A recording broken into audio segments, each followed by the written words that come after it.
Bien, vamos a cambiar completamente de tema y nos vamos a meter con los glaciares. Hay un informe del Inventario Nacional de Glaciares que reveló que la Argentina perdió, atención con este porcentaje, el 42% de su superficie glaciar en los últimos 30 años, con una marcada aceleración de este retroceso en la última década.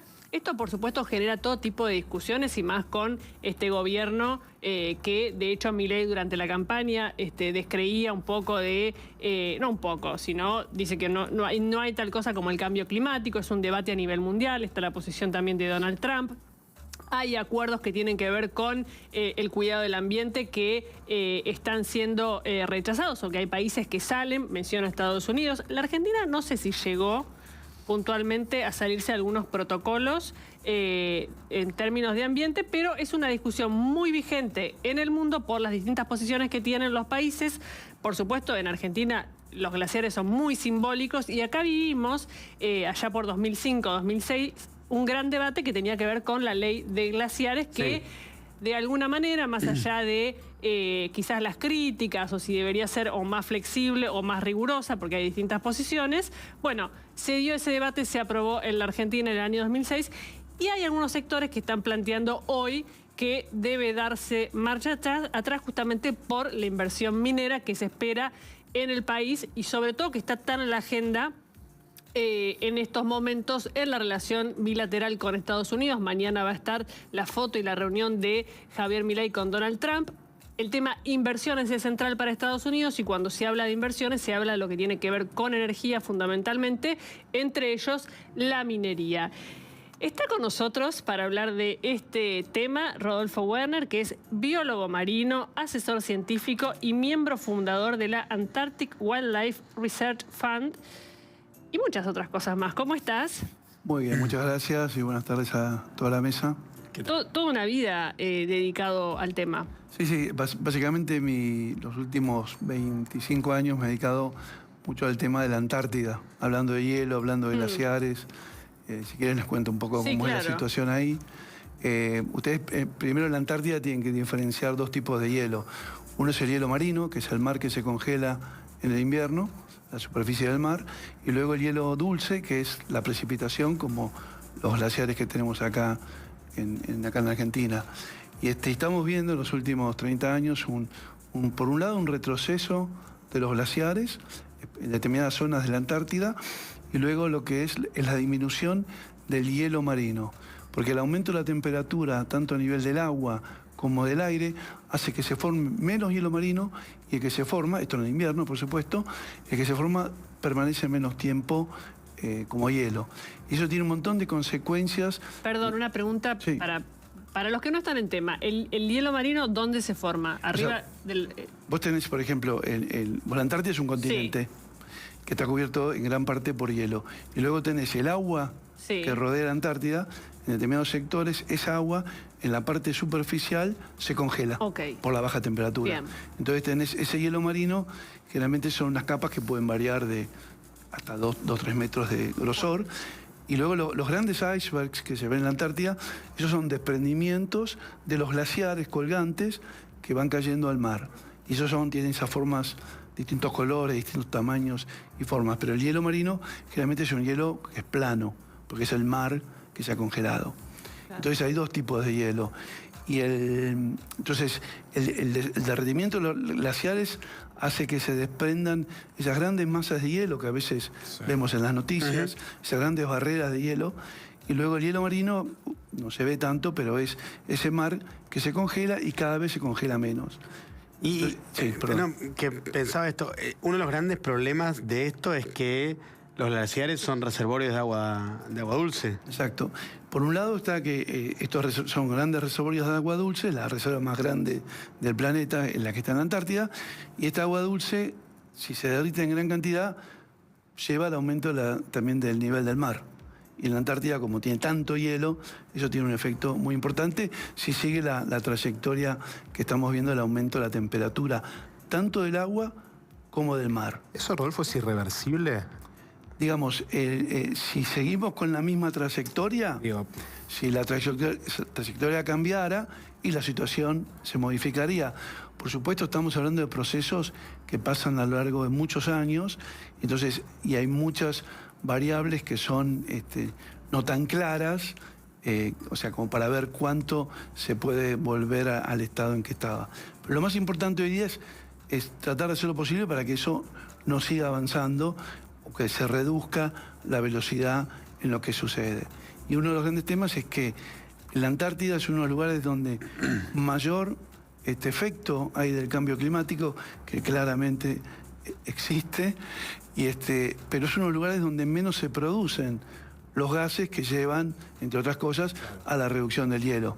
Entonces, muchas de las discusiones que tenemos nosotros, que si quieren les cuento un poco más de eso, en el contexto de lo que es el Tratado Antártico, las discusiones realmente que afectan el tema de la temperatura y el hielo suceden en otras convenciones, como las convenciones de cambio climático y demás. Pero son, efectivamente, tiene que ver con eso. Digo, el impacto sobre los glaciares, el retroceso y demás, tiene que ver con la acción del hombre vinculado a las industrias, a la energía y demás. Eso es científico y es... Absolutamente. Digamos, uno siempre puede ver que en los procesos ambientales, de temperatura y demás, hay fluctuaciones. Sí. El tema es que estamos viendo un aumento de las temperaturas y una frecuencia que suceda eso mucho más rápida. Antes, por ejemplo, para que sucediera en determinado lugar una temperatura récord, pasaban 50, 60 años. Y ahora estamos viendo en determinados lugares que suceden cada 2, 3 años. Claro. O sea, esa frecuencia es la que va aumentando y entonces esas temperaturas máximas cada vez son más repetidas en el tiempo. Y por supuesto son todos procesos que a la gente en general se les escapan, porque son de una magnitud gigante. Otras cosas que sí vemos... No, y además te hago un punto para que se entendiera cuando yo te decía está probado científicamente, porque hay la discusión que se da hoy es... Siempre hubo cambios en el clima y hubo una época de glaciación y todo fue cambiando y no tiene que ver con la economía actual, sino que hubiera pasado de todas maneras esto. Es una discusión bastante que se da hoy. Hay cambio climático, claro. No es por acción del hombre, es la línea un poco del gobierno. Sí, es la línea un poco del gobierno y digamos en el mundo. Eso es como una discusión, una contracorriente. Sí, y hoy día, digamos, como se maneja la comunicación, ustedes la manejan mejor que nadie, o sea, es muy fácil esto del argumento contra argumento en las redes, en la producción de artículos y demás, que no están contrapuestos con la información científica. Entonces, si uno va a los organismos como el International Polar Panel, que ve estos datos, que son cientos de científicos que miran los temas y que proveen su información, entonces ahí es donde ves realmente los datos científicos verdaderos que sostienen esto. Pero en el manejo de la información que va y viene, entre que te creo y no te creo, es muy fácil eso. Te quiero preguntar algo personal. ¿De dónde viene tu interés por la Antártida? ¿Cómo es que llegás a estudiar lo que pasa en la Antártida? Bueno, es interesante, digamos, yo de chico siempre me atraía mucho los lugares extremos, ¿no? Los polos, las exploraciones y demás. Y bueno, y poco a poco yo fui estudiando personalmente el tema de trabajar con mamíferos marinos, ¿no? Estas fotos, perdón, te hago una pausa, las tomaste vos. Mientras vas comentando... Sí, todas estas fotos son mías y yo trabajé durante varios años en la Patagonia con lobos marinos, con elefantes marinos, y mi trabajo era el típico trabajo del investigador, del biólogo de campo que uno se imagina. Pero con el tiempo me fui dando cuenta que si bien me interesaba mucho el tema, a mí me interesaba más trabajar el tema del puente entre la ciencia y las políticas que tienen que ver con las decisiones que se toman, que hacen que, bueno, uno se ponga determinadas regulaciones, y bueno, en este caso en el contexto del Tratado Antártico. Entonces fui cambiando de ese lugar de el biólogo típico, la barba larga, rulos tenía en esa época, a más esta persona que trabaja entre el puente entre la ciencia y las políticas. Y la Antártida siempre fue para mí un lugar muy especial, y ahora ya hace 20 y pico de años que voy todos los años a Antártida, pero yo voy generalmente como guía y como disertante en barcos, con lo cual me permite, barcos de turismo, me permite ir a muchos lugares muy interesantes. Esa es una parte pequeña. ¿Puedo preguntar eso que se ve? Esto es un iceberg con pingüinos Adelia, que son estos pingüinos pequeñitos, los más chiquitos que hay, que son en la película Happy Feet, no sé si la vieron, son los que hacen el grupo ese que son como gangsters. Depende, en la versión en inglés son como de New York y en la versión en español son más latinos, ¿no? Son estos pequeños pingüinitos. ¿Cuál es el interés económico en la Antártida? Puede haber un interés geopolítico, un interés de la reserva de... Claro. No, es una pregunta muy interesante porque, o sea, hasta los años... hasta después de la Segunda Guerra Mundial teníamos todo este mundo cruzado por lo bélico, con muchos países que tenían sus reclamos de soberanía, como la Argentina, Chile, Reino Unido, Noruega, Francia, distintos países. Y entonces, en ese mundo bélico, la Antártida se estaba empezando a transformar en un lugar de alto contenido bélico. Y ahí es donde un par de personas con poco de visión lograron impulsar la creación del Tratado Antártico, que se firma en el 59 y se pone en vigor en el 61. Y eso es lo que hace que toda el agua y la tierra al sur del paralelo 60 se transforma en el área del tratado destinada a la paz y la ciencia. Entonces, en ese lugar no hay actividades hoy día, y ahora voy a hablar, hay ciertas actividades económicas que voy a hablar, pero todo lo que tiene que ver con el continente, con lo que puede ser la extracción de minerales y demás, eso hubo todo un momento en que se trató de impulsar, pero luego se creó lo que es el protocolo ambiental al Tratado Antártico y eso frenó todo lo que puede ser la extracción de minerales. ¿Qué puede haber? O sea, minerales va a haber, el tema es si desde el punto de vista económico esa cantidad vale la inversión, porque estamos en lugares muy complejos. ¿Cuántos países tienen hoy, Rodolfo, presencia física en la Antártida? Hoy tenés el Tratado Antártico. Siempre sobrevuela la presencia china, siempre... Sí, China siempre es un actor. Después les quiero hablar un poquito de la pesquería del krill, que es un tema central, y del área marina protegida de la península antártica, que está muy conectado con la Argentina y con Chile. Pues yo creo que es importante comentarles. Pero respondiendo a tu pregunta, cuando se firma el tratado, en el año 59, 12 países firmantes. Hoy día hay 54 países que forman parte del Tratado Antártico, de los cuales 29 se llaman estados partes, que son los que tienen la posibilidad de expresar su voto, si bien las decisiones no son por votación, sino por consenso. Se propone un tema, están todos de acuerdo, se aprueba. Un país dice no y comienzan las discusiones. Entonces, esos países, esos 29 países tienen... cada país vale un voto. No, cada país tiene un voto. Por eso. Y después, depende de los países, tienen más o menos bases antárticas, pero todos estos países tienen, y depende el sector de interés. Por ejemplo, para Nueva Zelanda no va a ser la península antártica. Para Argentina es la península antártica, para Chile es la península antártica. Entonces, hay montones de bases que son científicas. Hay personal militar, pero el personal militar es de logística. Está desmilitarizada la Antártida. Eso es súper importante, justamente porque con el tratado se logró detener eso. Y el tratado está, lo digo por las dudas, en vigor hasta el año 2048, como de un primer tirón, digamos, y luego para que el Tratado Antártico dejara de existir es un proceso muy complejo, con lo cual no va a suceder. ¿Y qué se sabe de la flora y la fauna en la Antártida? Vos sabés que yo estuve en el 2017 en la Antártida. También. Viajé con la canciller Malcorra en ese momento, un viaje para periodistas. Buenísimo. Y fuimos a una base Carlini, una base chiquita, cuyo objetivo es científico. Todas son de... Bueno, y nos contaban que seguían descubriendo nuevas especies todo el tiempo y que seguían estudiando la fauna de la Antártida todo el tiempo. Sí, digamos, lo que tiene que ver con las especies macro, que pueden ser las focas, las ballenas, los pingüinos, los petreles y esas, es difícil encontrar nuevas especies. Cuando entras en el mar, y ahí empezás a trabajar con invertebrados, ahí se abre un mundo, por supuesto. Pero con respecto, es muy interesante, hay un tema que a mí me gusta contar, que es que en la Antártida toda la vida depende del mar, porque no hay ecosistemas terrestres, como en otros lugares. Entonces, todos los animales que vos ves en la costa, volando o en el agua, dependen del mar, y la mayoría, o sea, todos dependen del krill antártico, que es este pequeño crustáceo, que parece un camarón, no es un camarón, puede medir hasta 6 centímetros, y es la base de todo el ecosistema antártico, trófico, y es la biomasa en movimiento más grande del planeta. Entonces, todas las especies comen krill o algo que come krill. Entonces, volviendo a la pregunta de las actividades económicas, unas actividades económicas que sucede en las aguas alrededor de la Antártida son pesquerías. La pesquería de la merluza negra, que no es una merluza, si bien se comercializa como merluza, porque la gente, si le pone el nombre que es en inglés Patagonian Toothfish, o sea, pez de diente, porque es horrible, es muy grande, feo, nadie la compraría. Entonces se le llama merluza, pero no es una merluza, no tiene nada que ver. Es una pesquería muy lucrativa, muy importante. Pero luego la gran pesquería es la pesquería del krill antártico.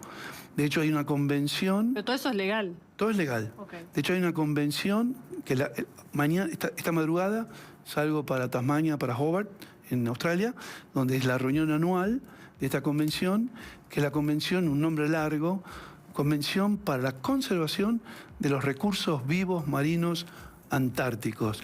Y se creó justamente por el tema de la pesquería del krill. Entonces, esta convención, que incluye toda el área del tratado, pero también se extiende hacia el norte y incluye islas subantárticas, se dedican, entre otras cosas, a lo que es el manejo, la regulación de lo que es la pesquería del krill, por un lado, y la creación de áreas marinas protegidas, que son como grandes parques nacionales en el mar.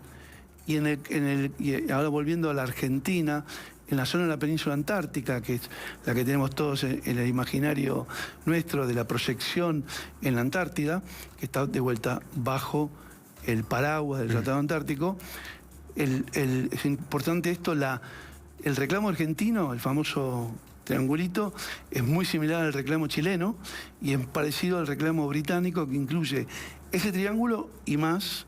Y entonces, en este caso, Argentina y Chile, desde el año 2012, están trabajando de manera colaborativa en la creación de un área marina protegida. ¿Qué significa eso? Que ellos están elaborando la propuesta que se presenta a esta convención. Si se acuerda, pertenece a toda la convención, no a Argentina y Chile. Pero Argentina y Chile, que siempre, o sea, que tiene esta rivalidad, si querés, por los reclamos, en este caso trabajan de manera conjunta las cancillerías y los institutos antárticos, y vienen haciendo un trabajo excelente con todo esto, y es fantástico ver Argentina y Chile colaborando y aparte atravesando todos los distintos, las distintas administraciones políticas. O sea, se mantiene, pues, es una política de Estado argentina y chilena. Y entonces, esta área marina protegida, que viene siendo elaborada desde el 2012, junto con otras 3 o 4, dos más para el mar de Weddell y otra para la Antártida Oriental, que es la proyección de Australia, son bloqueadas sistemáticamente por Rusia y por China. ¿Por qué? Rusia, porque hay que leerlos, ¿no? Porque no es que vienen y te dicen por esto. Rusia tiene más que ver con una cuestión geopolítica. Es un país que trata de alguna manera de, con la negativa, con el no, ganan poder. Porque el poder de decir que no. En caso de China, es un país que busca menos que haya una restricción en lo que es el acceso a los recursos, como pues los recursos pesqueros. Claro. Entonces, eso venimos trabajando. Yo no trabajo para ningún país. ¿Hay pesca ilegal en la Antártica? Hay pesca ilegal, no para el krill, sí para lo que es la merluza negra. Ilegal, Ilegal. Y no sucede en la zona de la península antártica, sino que sucede más en la zona del Índico, en el otro lado de la Antártida, que es donde están las grandes pesquerías de merluza negra. Sí. Y tenemos que ir cerrando, pero sí. Hay cruceros, hay turismo. Hay turismo. ¿Y eso tiene algún impacto? Y los turismos, el 90 y pico % de la actividad turística en la Antártida de cruceros ocurre en la zona de la península antártica. Y estamos hablando de un aumento de 30.000 pasajeros por año antes de la pandemia, ahora estamos hablando de 120.000, o sea, creció mucho, creció la cantidad de cruceros. Digamos, es difícil de medir el impacto de los cruceros, vos lo podés medir. ¿Llegan hasta dónde? ¿Te tomás uno de esos barcos y hasta dónde llegás? Tardás un día y medio en llegar a la Antártida y luego pasás 6-7 días que navegás entre la península y las islas Shetlands, que se llaman, por ahí entre las islas y los canales, y llegan un poquito, depende del viaje, hasta debajo del círculo antártico, y bajan en lugares. Entonces el impacto vos lo podés ver, porque bajan generalmente en lugares donde hay colonias de pingüinos. Claro. Pisan. Pisan. De hecho, hay muchos pasajeros que quieren pisar el continente, porque no consideran que las islas no es continente, básicamente lo mismo. Pero bueno, pisan y entonces la pregunta es, ¿cuál es el impacto de la presencia humana en los lugares donde están los pingüinos, por ejemplo? Mientras más aumenta la cantidad de pasajeros, por supuesto el impacto aumenta. Yo diría que todavía estamos en un lugar que estamos más o menos bien. El tema es la proyección. Entonces, en algún momento van a tener que establecerse tipos de regulaciones que regulen la cantidad de pasajeros o barcos que puedan ir a la Antártida, porque también está el tema de los posibles accidentes. Un accidente de la Antártida, un barco que se hunda o algo, el derrame de petróleo, es terrible. Entonces también se toman regulaciones, por ejemplo, la velocidad que los cruceros recorren el lugar cuando hay ballenas. Ahora tienen unas que son voluntarias, pero se aplican, reducir la velocidad para reducir la posibilidad de colisión con ballenas. O sea, esto es un universo de temas y regulaciones y justamente... O sea, yo trabajo desde el punto de vista de las ONGs, de la sociedad civil, de las ONGs internacionales, con los países y tratando de empujar las mejores políticas para el manejo de la pesca, las áreas, turismo. Bien, la última, muy cortita, vos que estuviste tantas veces, ¿cuál es el mejor momento del día en la Antártida? El amanecer, el atardecer, de día, la noche, ¿cuál? Si te digo las 24... Elegí una. Si te digo las 24 horas... Y bueno, yo creo que uno de los momentos más especiales... Dos momentos te voy a decir, que son atardeceres. Pero uno es cuando vos recorres, por ejemplo, justamente ese espacio entre la península y las islas Shetland, lo que se llama el estrecho de Bransfield, y estás en una tarde donde ves montañas gigantes con glaciares, porque la gente cree que es todo plano, son montañas gigantes con glaciares y uno es enano frente a todo eso, y la última luz del atardecer es increíble. O cuando estás navegando en una determinada dirección y está la puesta del sol en un día tranquilo, el agua tranquila, entonces todo el agua se pone como naranja y parece que fuera arena, y el sol, son las 11:30 de la noche, las 12, la 1, y bueno, ya está, ¿no? Ahí sigue. Mientras más al sur vas, más largo es el día, ¿no? Pero esos momentos son de esos momentos que no te olvidas en tu vida. Sublime. Lindo, de verdad. Sí, muy lindo. Gracias por haber... Gracias a ustedes. Rodolfo, un placer enorme.